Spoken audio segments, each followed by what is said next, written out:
द्यावं आणि वेगळं द्यावं। आम्हाला कोणत्याही झगडा खेळायचा नाही आणि कोणत्याची आमचं वादविवाद नाही।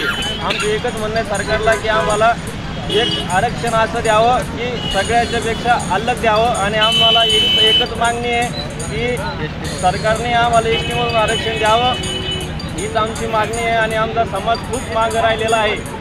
आमचा समाज हेच करणं, आमच्या समाजाला दाढ्याकडणी केल्याशिवाय इलाजच नाही आहे। आणि आमच्या समाजाचा एकही मुलगा ड्युटीला लागलेला नाही, कोणत्या अधिकारीमध्ये नाही आहे आणि कोणत्याही ड्युटीला नाही आहे। आणि कुठेही गेलं तर भरपूर पब्लिक असल्यामुळं आमचा समाज भरपूर मागं राहिलेला आहे आणि शेतीबाडी ही खूप कमजोर आहे। शेतीबाडी नाही आहे, त्याच्यामुळं आम्हाला दाढ्याकडणीच करावं लागते।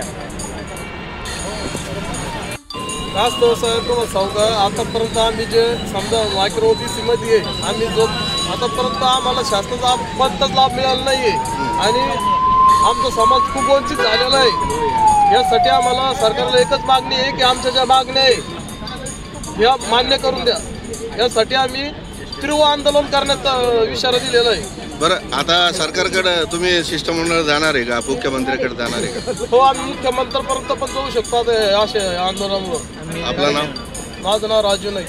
हो, आरक्षणाची जी लढाई आहे जे आता OBC-मध्ये सर्व समाज OBC मराठा पण OBC-मध्ये मागतात, तुमचं आरक्षण होताना ते तुम्हाला फायदा नाही।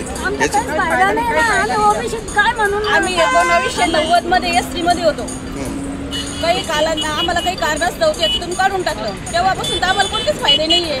तेव्हापासून नुसतं आम्ही करतो, पोटालाच मागे आम्ही, बाकी दुसरं काही नाही। शिक्षणात तर आमचे कुठलाही आमचा नेता आहे, एखादा आमचं लेकरू कोणत्या सर्व्हिसला आहे, एखाद्या आम्ही पैशामुळे सगळ्यात मागं आलो।